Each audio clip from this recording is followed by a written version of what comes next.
দেশকে দ্রুত নির্বাচনের ট্র্যাকে উঠাতে হবে, এই কথা আজকে বলছেন মির্জা ফখরুল ইসলাম আলমগীর। কেন বলছেন দর্শক বুঝতেই পারছেন যে নির্বাচন ঘিরে একটা অনিশ্চয়তা হয়েছে। কয়েকটি রাজনৈতিক দল অনেক শর্ত দিয়েছে, তার মধ্যে অন্যতম হচ্ছে স্থানীয় সরকার নির্বাচন আগে হইতে হবে। কেউ বলছেন যে নির্বাচনের পদ্ধতি আগে ঠিক করতে হবে, যে পিআর পদ্ধতি অর্থাৎ সংখ্যানুপাতিক পদ্ধতিতে নির্বাচন হইতে হবে, এই দাবি মানতে হবে। এবং এই দাবি নিয়ে অনেকে সমাবেশ করছেন এবং সামনের সমাবেশও আছে, জামাত ইসলাম সমাবেশ আছে, তাদের হলো স্থানীয় সরকারের নির্বাচনের আগে। তো ফলে এনসিপির দাবিও এরকম যে জুলাই ঘোষণা হইতে হবে, এটা হইতে হবে, ওইটা হইতে হবে।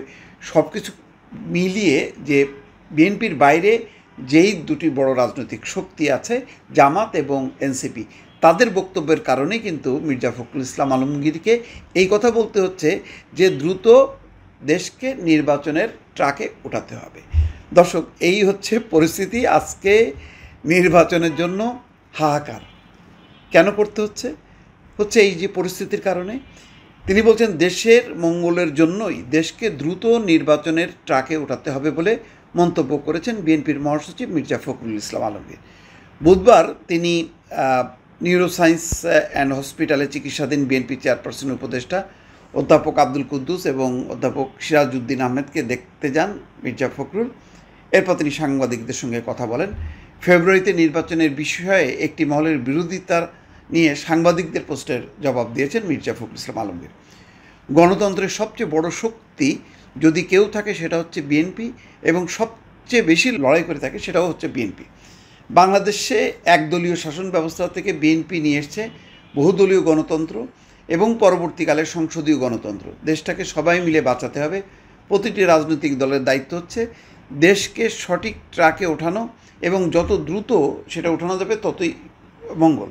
তিনি বলছেন, যারা মনে করেন যে নির্বাচন প্রয়োজন নেই, আমার মনে হয় তারা আবার চিন্তা করবেন। নির্বাচনের প্রয়োজন হচ্ছে জনগণের জন্য।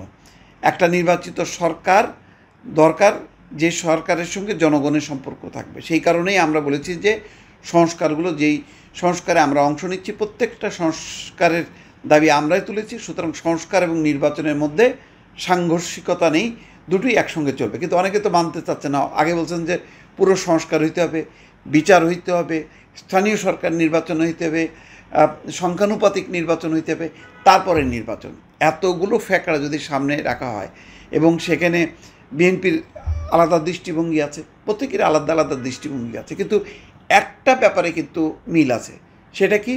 সেটা হচ্ছে সুষ্ঠু, অবাধ এবং নিরপেক্ষ নির্বাচন, এবং সেটা হচ্ছে তত্ত্বাবধায়ক সরকারের অধীনে। তাহলে সেটা করা হোক, আর বাকি যার যার দাবি আছে সেগুলো নিয়ে তারা নির্বাচনী ম্যানিফেস্টোতে সামনে নিয়ে আসুক, জনগণের কাছে দিক। জনগণ যদি আপনার ম্যানিফেস্টোতে যদি সমর্থন করে, সেটা যদি সঠিক মনে করে, তাহলে আপনাকে ভোট দেবে। কিন্তু ভোট মোকাবেলা করতে চান না অনেকে, আর সংকটটা কিন্তু সেখানেই। দর্শক, ভালো থাকবেন। আল্লাহ হাফেজ।